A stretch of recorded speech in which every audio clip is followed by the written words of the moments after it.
But Daniel Estulin is working on a lot of new stuff right now, and he joins us. So fantastic to be able to get him on, a very busy guy. And again, Paul Watson is from England. He's sitting in the wings in case I have any technical problems, and I'm here on the ground with Aaron Dykes, of course, Rob Jacobson, Richard Reeves, and others. I just want to salute all the great folks that are out here. It's amazing to see the light of liberty in all their eyes. Daniel Estulin, wonderful to have you. Thank you for joining us. Hello, brother. How you doing, man? I am good, Daniel. Please tell us, I talked to you yesterday, you say you've got some amazing intel on Bilderberg from your source. What's happening in the world of Bilderberg from your perspective? Well, I think without wasting too much time, we can go into this morning's discussion, Alex, if you want. We can start with that, and then we can maybe talk a little bit about what they're planning to do over the next couple of days.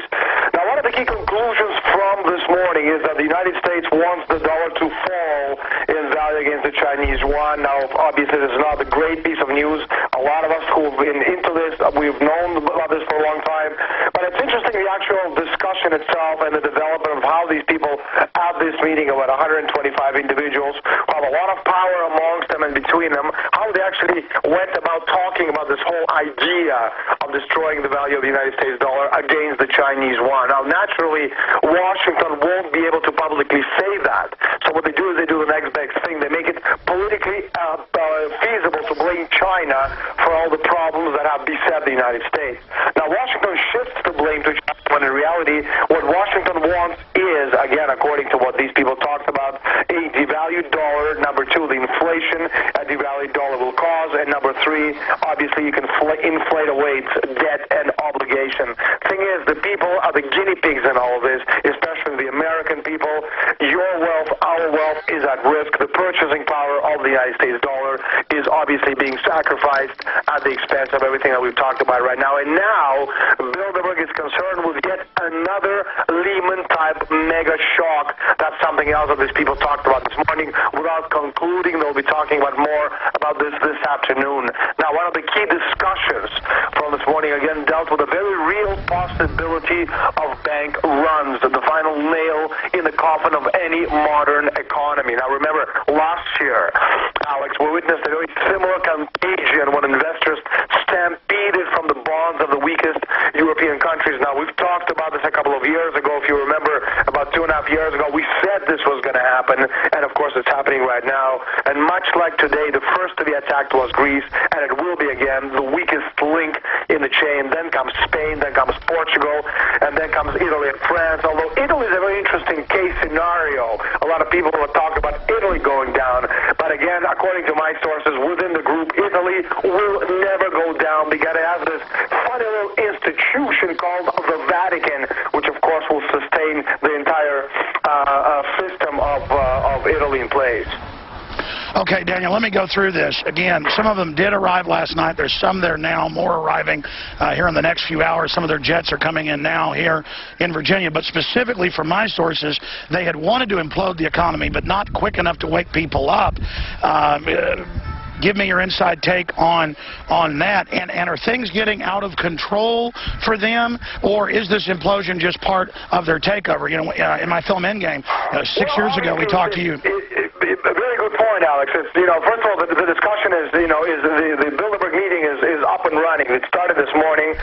Some people obviously are coming, such as the case of some of the participants from overseas. But again, the meeting it starts on Thursday, it ends on Saturday midday. Then, of course, they go for their boat ride or golf game. But the point is, the meeting does start this morning. It did start at about 8:30 this morning.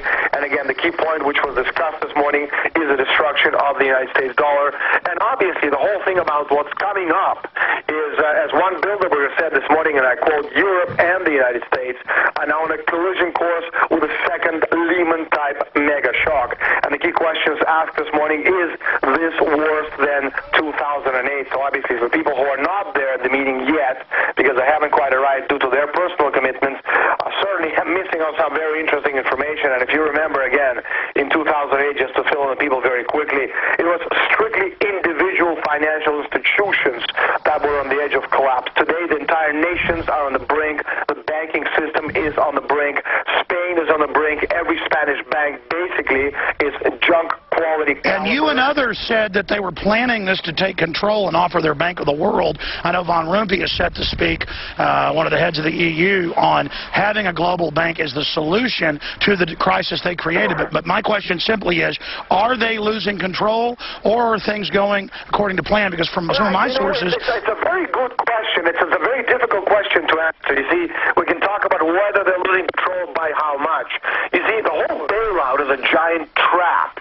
Now, under the guise of saving the economy, what they've done is they've transferred huge amounts of debt from the private hands, from the banks and other powerful interests to the government. But because the economies continue to collapse through this entire period, now this debt is absolutely unpayable. There's no way that this debt can ever be paid. So the effect of this is to bankrupt the government, and we can see that in Greece. We're seeing it right now in Spain. I live in Spain, and it's Greek tragedy we're seeing around us.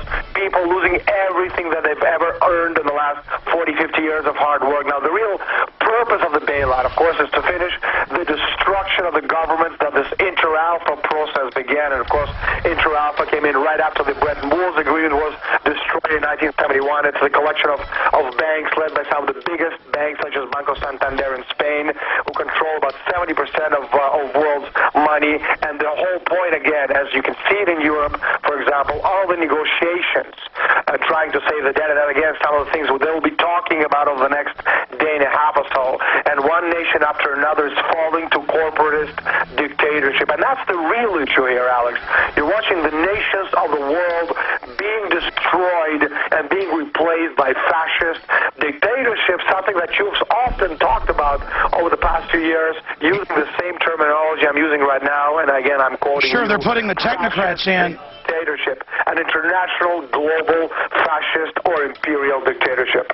Fascist technocrats. Now, Brzezinski has said that people are waking up and they're scared. Do you agree that that's really what the elite are saying? What do you think the Bilderberg is saying about unprecedented coverage, thanks to your work and so many others' work in Europe and now the U.S., the electronic Berlin Wall falling? What's your take on that, Daniel? You know, on the one hand, it's great that we're getting so much attention, especially with people such as yourself in the States working the net, working the crowds. But on the other hand, again, there's just simply not enough people, especially when you compare it to, such popular events as, I don't know, a Lady Gaga concert or a football championship, a Super Bowl. I mean, it would be great if we could get 500,000 people to come out and stand in front of the hotel and actually say no to this thing, but we don't have that. I don't know how many thousands of activists... Well, they beat up protesters they beat up protesters for 30 years to create a chilling effect and intimidate them at G20. I absolutely understand, but again, the price of freedom, someone has to pay it. You're doing it in Europe. I'm in the States. I'm doing it in Europe. There's Jim Tucker. There's a lot of people out there doing what they're supposed to, but unfortunately, again, sure. I really wish that there were more of us doing out there, more people coming out, because, again... I agree with you. Daniel Estulin, what else is... Daniel, give us your website. Tell us the latest stuff you're working on. What else are you getting from the Bilderberg 2012? What else is on their agenda? Our website is www.danielestulin.com. We're actually in the midst right now. We're working on a Bilderberg documentary film.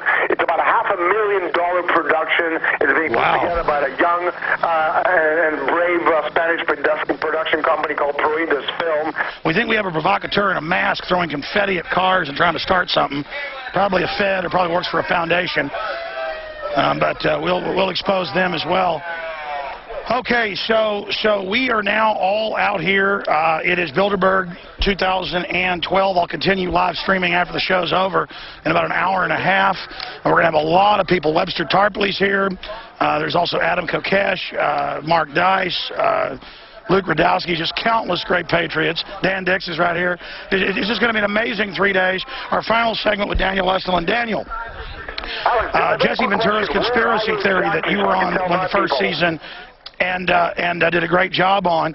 They had Homeland Security shut down one of their episodes, and now it looks like maybe all of them. I'm not at liberty to talk about it yet.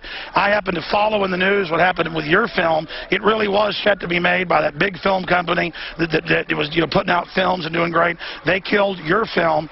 I mean, it shows that they're afraid of things, or they wouldn't be trying to kill them.